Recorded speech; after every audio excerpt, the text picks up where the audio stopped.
अस्सलाम वालेकुम dear student. आज हम इस वीडियो के अंदर जो है फेडरल बोर्ड का जो पेपर है फर्स्ट ईयर का, इसका सब्जेक्टिव सॉल्व करेंगे।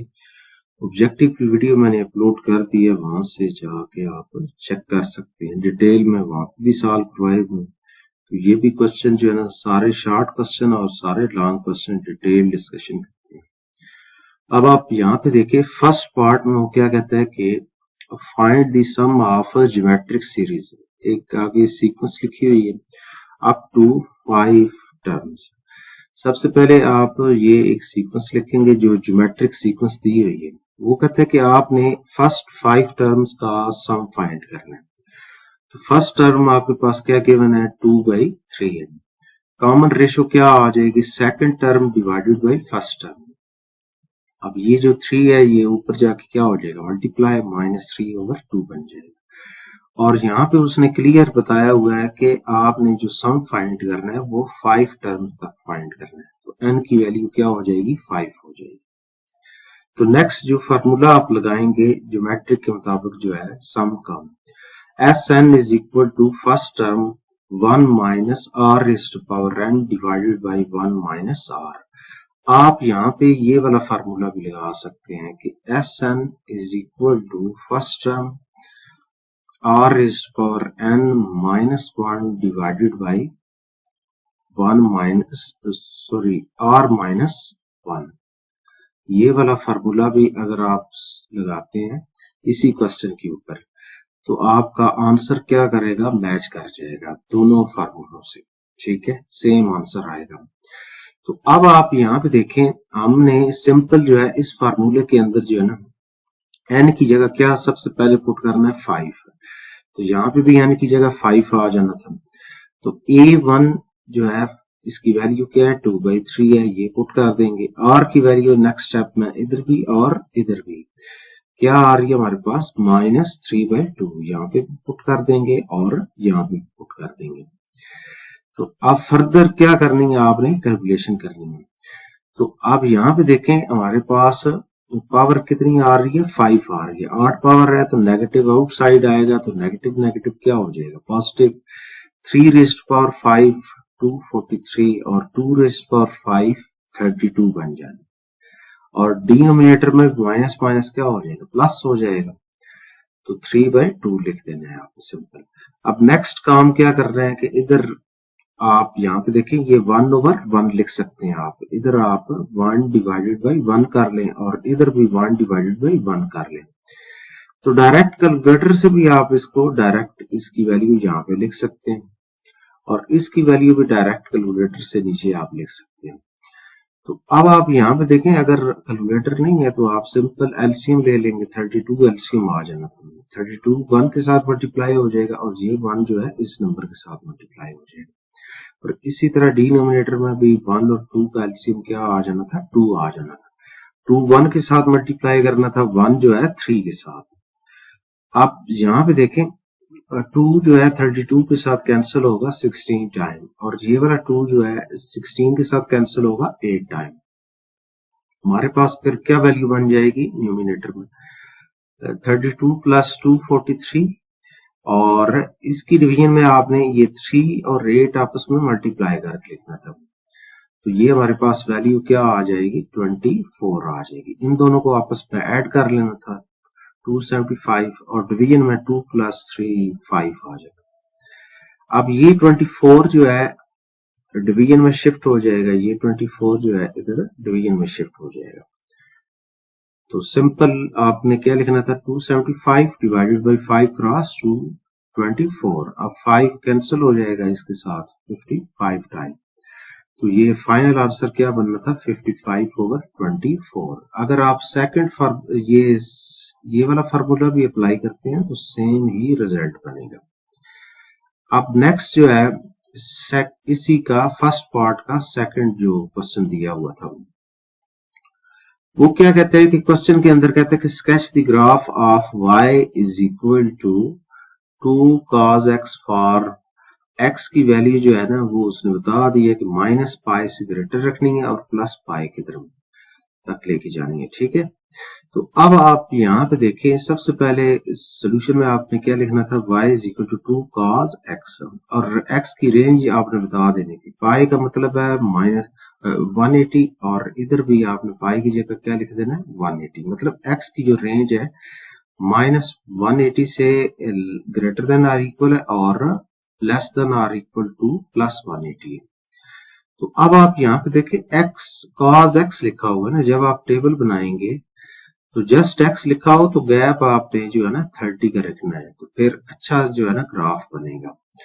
तो आप जब टेबल ड्रा करेंगे x में आप जब गैप रखेंगे, मीन x की जो रेंज है उसके दरमियान जो गैप आपने लेना है वो 30 डिग्री का लेना है। Minus 180 degree, minus 150 degree, minus 120 degree, minus 90 degree, minus 60 degree, minus 30 degree, 0 degree, 30 degree, 60 degree, 90 degree, 120 degree and इसी तरह 150 डिग्री। लास्ट पे आप क्या लिखेंगे, 180 डिग्री। अब ये कैलकुलेटर से डायरेक्ट भी टेबल बना सकते हैं, 1 बाई 1 वैल्यू इधर पुट करके ये x की वैल्यू यहाँ पुट करें और आंसर आना शुरू हो जाएंगे। ये सारे आंसर बनने थे हमारे पास, ठीक है। अब उसके बाद आपने यहाँ पे जो है, यहाँ पे देखें ये हमारे पास टेबल बन गए ना। अब इस टेबल की मदद से आपने ये ग्राफ ड्रा करना था। अब सबसे पहले टेबल को गौर से देखना, एक्स एक्सिस जो है ना बेसिकली उसमें आपने एंगल ड्रा लोकेट करनी है, ये बात ध्यान में रखनी है, और वाई एक्सिस पे आपने उसकी नंबरिकल जो वैल्यू आई है वो आपने लोकेट करनी है, ठीक है। तो अब आप यहाँ पे देखें हमारे पास ये आपके पास एक्स एक्सिस है और ये आपके पास क्या है, वाई एक्सिस है। दो एक्सिस ड्रा करने थे, ये 0 degree, 30, 60, 90 degree, 120 degree, 150 degree, 180 degree, और इसी तरह नेगेटिव एक्स एक्सिस पे minus 30 degree, minus 60 degree, minus 90 degree, minus 120 degree, minus 150 degree, minus 180 degree, ठीक है। और वाई एक्सिस पे आप यहाँ पे देखें मैक्सिमम हमें क्या चाहिए, प्लस 2 वैल्यू चाहिए और माइनस 2 चाहिए। यहाँ पे एक छोटी सी मिस्टेक हुई है, यहाँ पे देखें आप, ये पॉजिटिव 1 है और ये भी क्या है, पॉजिटिव वैल्यू है, और यहाँ पे भी क्या है, एक पॉजिटिव वैल्यू। मतलब पॉजिटिव 2 वैल्यू चाहिए और मिनिमम कितनी चाहिए, माइनस 2 चाहिए। तो यहाँ पे देखें सबसे पहले यहाँ पे स्केल मैंने साथ मेंशन किया, ये समझ लें आप। अलॉन्ग एक्स एक्सिस जो है ना मैंने 3 स्मॉल बॉक्सेस जो है ना स्किप किए हैं। हर 3 स्मॉल बॉक्सेस के बाद मैंने 30 डिग्री ऐड करता गया, यानी ये देखें आप, ये 3 स्मॉल बॉक्सेस 30 डिग्री है, नेक्स्ट 3 स्मॉल बॉक्सेस के बाद 60 डिग्री है, इसी तरह 3 स्मॉल बॉक्सेस के बाद 30 डिग्री और ऐड हो गया। तो आपने ये स्केल लिखना है 3 स्मॉल बॉक्सेस 30 डिग्री के इक्वल है, और along Y axis 5 small boxes जो है ना वो 1 को रिप्रेजेंट कर रहे हैं, ये 1 हो जाएगा। इसी तरह नेक्स्ट 5 के बाद 2 हो जाएगा। अब नेगेटिव वाई एक्सिस की तरफ भी -1 हो जाएगा 5 स्मॉल बॉक्सेस के बाद, इसी तरह नेक्स्ट 5 स्मॉल बॉक्सेस के बाद -2 हो जाएगा। अब 1 और 2 का मिड ये वैल्यू बननी थी, और इससे जस्ट थोड़ा सा ऊपर जो है ना 1.57 आ जाएगा। इसी तरह इधर भी आपने मार्किंग कर लेनी -1.7, क्योंकि मुझे -1 चाहिए और +1 चाहिए, और यहाँ पे भी क्या चाहिए, +1 चाहिए, ठीक है। और ये आपके पास टेबल जो है ना ये पहले वाला ठीक बना हुआ था, ये बस जस्ट इधर जो है नेगेटिव ही थी, ये नेगेटिव क्योंकि वो नेगेटिव वाई एक्सिस की तरफ अप्रोच करेगा दोनों तरफ साइड से। अब आप यहाँ पे देखें ये वाला टेबल जो है ठीक है, पहले वाला ठीक बना हुआ था।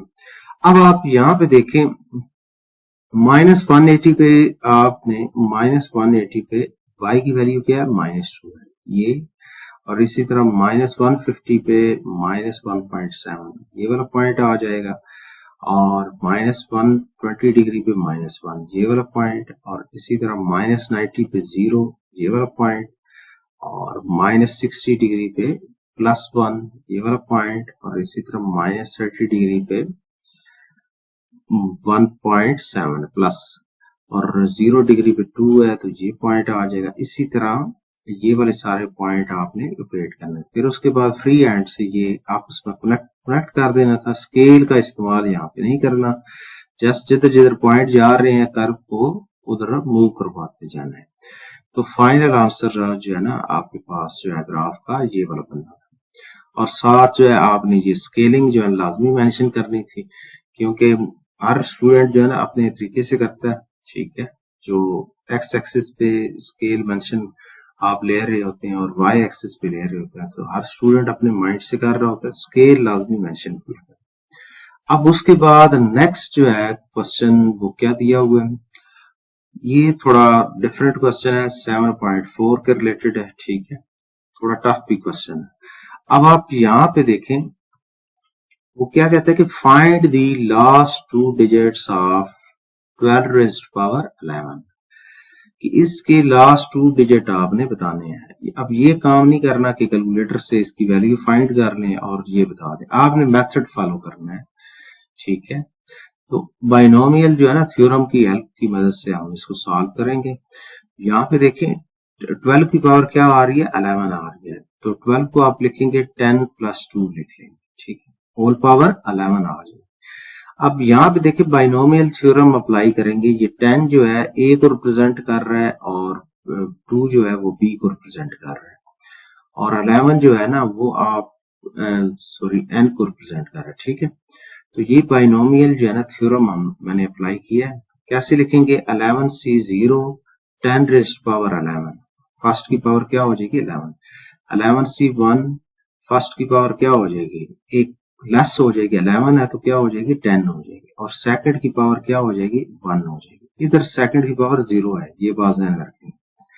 11C2 10 रेज़्ड पावर, अब यहाँ पे 10 रेज़्ड पावर क्या है 10 है, तो इधर क्या लिखेंगे 10 रेज़्ड पावर 9, और इधर 2 रेज़्ड पावर 1 है तो 2 raised power 2, up to so on. Last term क्या बनेगी 11C11 2 रेज़्ड पावर 11 बन जाएगी। उससे previous term 11C10 10 raised power 1 हो जाएगी, और 2 रेज़्ड पावर क्या हो जाएगी 10 हो जाएगी। और उससे प्रीवियस टर्म जो है 11C9 10 रेज़्ड पावर 2 और 2 रेज़्ड पावर 9 लिख लेंगे। अब आप यहाँ पे देखें ये जो मैंने ब्लू कलर में अंडरलाइन किए ना सारी टर्म्स, इन सब में ये देखें 10 रेज़्ड पावर क्या आ रहा है, इधर 2 आ रहा है, इधर 10 रेज़्ड पावर, इससे पिछली जो टर्म होगी उसमें 10 रेज़्ड पावर 3 आ रहा होगा, उससे पिछली टर्म में 10 रेज़्ड पावर क्या आ रहा होगा 4 आ रहा होगा। तो इसका मतलब है ये जितनी भी टर्म्स है ना इन सब में 10 रेज़्ड पावर 2 जो है ना लाजमी आ रहा होगा।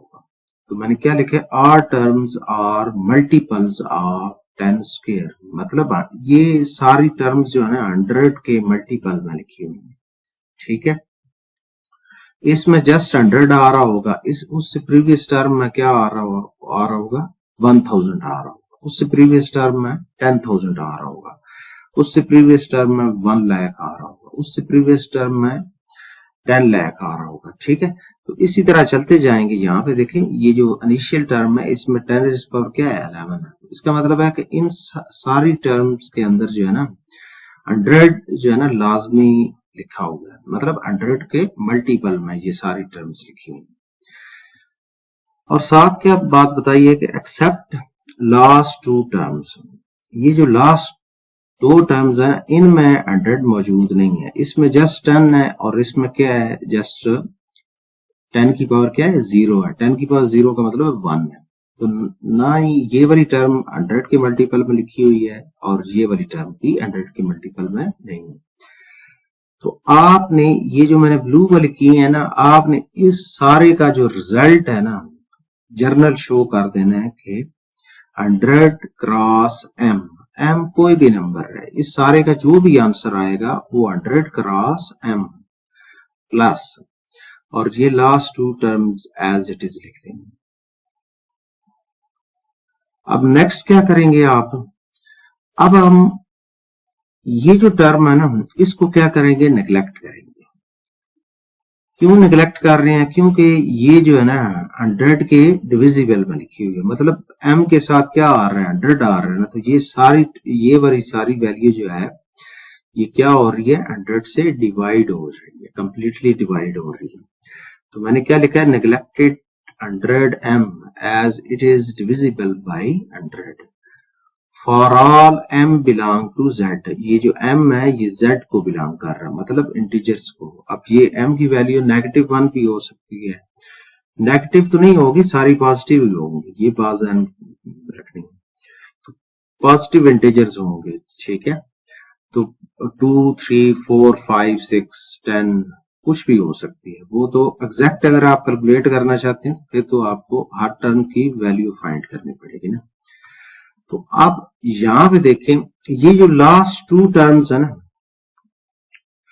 ये वाली, ये आपने नेक्स्ट यहां पे मेंशन करते हैं। तो हम क्या लिखेंगे, last 2 digits of 2 raised power 11 के, इसके लास्ट 2 डिजिट्स जो है ना वो आपने मेंशन करने हैं, ठीक है।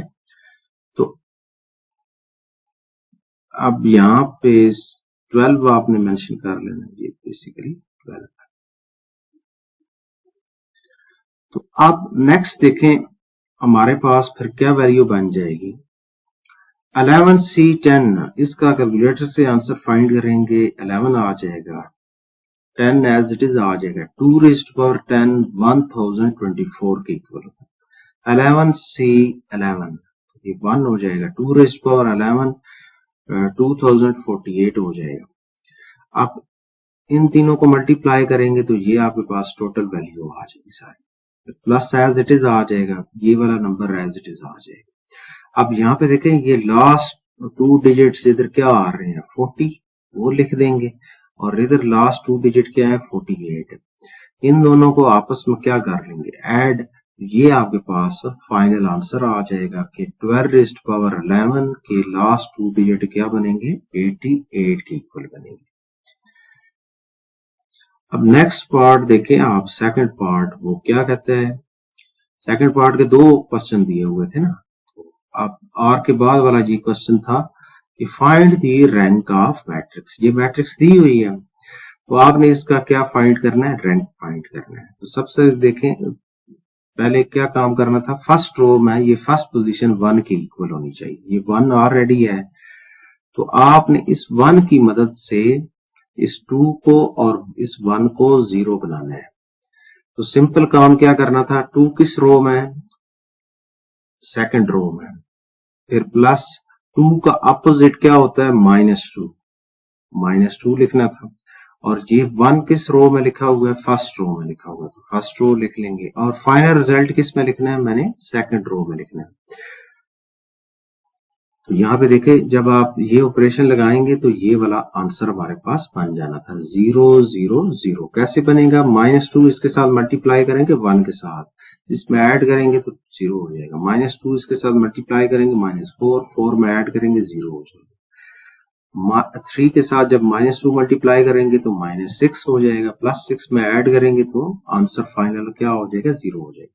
इसी तरह थर्ड रो, आप यहाँ पे देखिए थर्ड रो में फर्स्ट वैल्यू क्या लिखी हुई है, 0, और इधर फर्स्ट क्या है, 1 है, तो इसका मतलब है third row minus first row, ये ऑपरेशन ऑपरेट करेंगे, आंसर किधर लिखना है, थर्ड रो में लिखना। तो 1 - 1 0, 1 - 2 -1, 1 - 3, तो ये आपके पास वैल्यू क्या आ जाएगी, यहाँ पे सॉरी -2 बनेगा, ये वैल्यू क्या बनेगी हमारे पास, माइनस, क्या लिखेंगे आप, -2 लिखेंगे, -2। तो अब नेक्स्ट स्टेप में आपने सिंपल क्या काम किया कि ये जो थर्ड रो है, ये सेकंड रो जो है, इन दोनों को आपस में इंटरचेंज कर लेना है, मतलब एक्सचेंज कर लेना है, ठीक है। अब लास्ट में देखें ये डायगोनल में मिनिमम आपका एक क्या होना चाहिए, नॉन जीरो नंबर होना चाहिए, और उससे नीचे सारी वैल्यू क्या होनी चाहिए, 0 होनी चाहिए।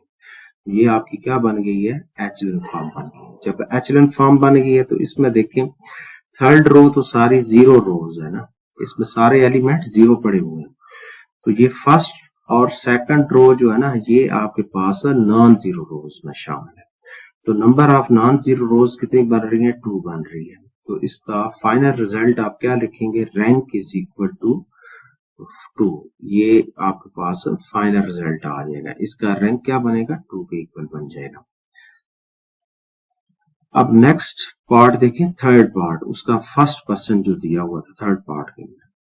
अब इसमें वो कहता है कि गिवन Z1 जो है पोलर फॉर्म में दिया हुआ है और Z2 भी पोलर फॉर्म में दिया हुआ है। वो कहते हैं Z1 और Z2 को मल्टीप्लाई करना है, वो फाइनल रिजल्ट पोलर फॉर्म में हमें चाहिए।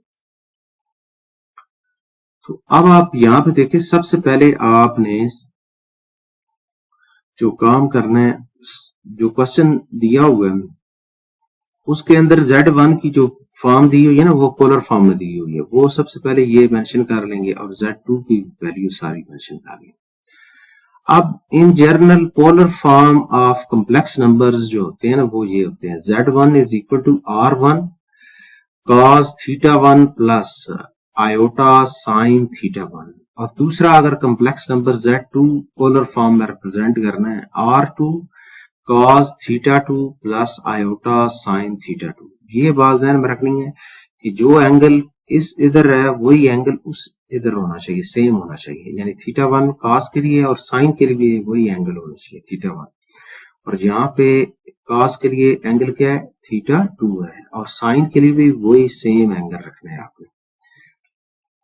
जब आप Z1 ये जर्नल फॉर्म इसके साथ जब कंपेयर करेंगे तो R1 की वैल्यू क्या आ जाएगी? 2 के इक्वल आ जाएगी। और θ1 जो है इधर देखिए, cos θ1 cos 30 डिग्री, तो इसका मतलब θ1 की वैल्यू क्या आ गई है? 30 डिग्री आ गई है। आप साइन वाला भी कंपेयर कर सकते हैं, θ1 क्या आ जाएगा? 30 डिग्री ही बनेगा। इसी तरह Z2 इज इक्वल टू क्या है? R2 cos θ2 plus iota sign θ2। तो इधर Z2 के साथ कंपेयर करने, R2 की वैल्यू 3 के इक्वल आ जाएगी और θ2 की वैल्यू 60 डिग्री इक्वल आ जाएगी। अब इन जर्नल जो है ना, हमारे पास पोलर फॉर्म जब मल्टीप्लाई हो रहे होते हैं कि अगर ये दोनों आपस में मल्टीप्लाई हो तो आपने कंप्लीट जो है ना सोल्यूशन इसका नहीं करना, सिंपल इसका ये वाला फार्मूला माइंड में रखना है कि दो कॉम्प्लेक्स नंबर जब मल्टीप्लाई होते हैं तो ये R1 और R2 सिंपल क्या हो जाते हैं? आपस में मल्टीप्लाई हो जाते हैं। और इन साइड आपने cos के अंदर एंगल शो करवाने हैं। तो ये दोनों एंगल जो है θ1 और θ2 ये दोनों आपस में ऐड हो जाते हैं, प्लस आयोटा साइन, और ये θ1 और θ2 आपस में क्या हो जाते हैं? ऐड हो जाते हैं। ठीक है। अगर दो कॉम्प्लेक्स नंबर डिवाइड हो रहे हो ना, तो R1 और R2 आपस में डिवाइड हो जाएंगे और एंगल इधर जो है ना सब्ट्रैक्ट कर देंगे। इधर R1 और R2 आपस में डिवाइड करने होते हैं और ये एंगल आपस में क्या करने होते हैं? यानी θ1 और θ2 जो है ना आपस में सब्ट्रैक्ट कर लेते हैं। अगर मल्टीप्लाई वाला क्वेश्चन हो तो आपने ऐड सिंपल कर लेना है और डिवीजन वाला हो तो माइनस कर लेना है। अब यहाँ पे देखें मल्टीप्लिकेशन हमें चाहिए ना, तो आपने सिंपल R1 की जगह ये वैल्यू पुट कर देंगे, R2 की जगह वैल्यू पुट कर देंगे, θ1 की वैल्यू पुट करेंगे ये, और इसी तरह θ2 की वैल्यू पुट कर लेंगे। यहाँ पे भी एंगल की वैल्यू पुट करेंगे और उसके बाद यहाँ पे देखें 2 क्रॉस 3 क्या हो जाएगा? 6 हो जाएगा।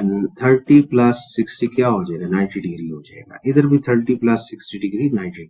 इसको फर्दर सॉल्व नहीं करना, ये आपकी पोलर फॉर्म में प्रोडक्ट की, मतलब ये दो जो कॉम्प्लेक्स नंबर आपस में मल्टीप्लाई हो रहे हैं ना, इनकी पोलर फॉर्म ये बन चुकी है। अगर आप इसको फर्दर मल्टीप्लाई कर सॉल्व करते हैं, cos 90 डिग्री क्या हो जाता है? 0 हो जाता है और sin 90 क्या हो जाएगा? 1 हो जाएगा। और 6 में अंदर मल्टीप्लाई करेंगे तो इसका 6 आयोटा फाइनल आंसर आ जाएगा। वो रेक्टेंगुलर फॉर्म में आंसर चला जाएगा। हमें चाहिए, उसने कहा हुआ है पोलर फॉर्म में हमें फाइनल रिजल्ट चाहिए। तो यहाँ पे देख लें, ये उसने मेंशन किया हुआ है, क्लियर क्वेश्चन के अंदर पूछा हुआ है कि पोलर फॉर्म में आपने इसको फाइंड करना है। अब नेक्स्ट पार्ट देखें आप, इसमें वो क्या कहता है कि फाइंड n की वैल्यू फाइंड करनी है। NP4 ratio N-1P3 is equal to 9:1। अब NP4 परमुटेशन का जो फार्मूला होता है NPR, n factorial divided by n minus r और फैक्टोरियल के इक्वल होता है। अब यहाँ पे देखें n as it is r है, इधर भी n एज इट इज है, इधर r की जगह जो है आपने 4 लेके आना है, तो सिंपल r की जगह 4 कर देना है। ये वाला फार्मूला जो है सेम रहेगा, सिर्फ r की जगह 4 कर देना है। यहाँ पे क्या लिखेंगे n factorial divided by n minus r factorial. अब इस फार्मूले के मुताबिक जो है इसको कैसे लिखेंगे, ये लिखा हुआ है n-1, तो n की जगह क्या लिखेंगे n-1, यहाँ पे भी और यहाँ पे भी n-1 फैक्टोरियल और डिवीजन में n-1 माइनस, और r की जगह क्या आ रहा है 3 आ रहा है, तो 3 लिख देंगे whole factorial is equal to 9 divided by 1। अब ये रेशियो का मतलब होता है डिवीजन, आप इस तरह भी लिख लें और इधर रेशियो की जगह डिवीजन लिख दें। अब आप यहाँ पे देखें ये वाली वैल्यू तो सेम मैंने लिख दी है ना। अब डिवीजन को मल्टीप्लिकेशन में जब शिफ्ट करते हैं तो ये फ्लिप कर देना है आपने, मतलब उल्टा देना है, सिंपल काम करना है। डिवीजन के बाद जो भी वैल्यू है ना उसका रेसिप्रोकल करके लिख लेना है। तो ये जो डिनोमिनेटर में वैल्यू लिखी हुई, ये क्या लिखी हुई है n-1 - 3, तो n-4 हो जाएगा और लास्ट पे क्या है होल फैक्टोरियल है, तो आप क्या लिखेंगे n-4 होल फैक्टोरियल, और डिवीजन में क्या आ जाएगा n-1 whole factorial is equal to 9 divided by 1, 9 लिख लेंगे। अब ये दोनों वैल्यूज क्या हो जाएंगी, मैच हो रही हैं तो कैंसिल कर लेंगे, 1 1 हो जाएगा। अब यहाँ पे देखें n फैक्टोरियल को ब्रेक करेंगे n इंटू n-1 फैक्टोरियल, ठीक है, और n-1 factorial as it is लिख देंगे डिनोमिनेटर, ये दोनों आपस में कैंसिल हो जाएंगे, तो n का फाइनल आंसर क्या आ जाएगा 9 के इक्वल आ जाएगा।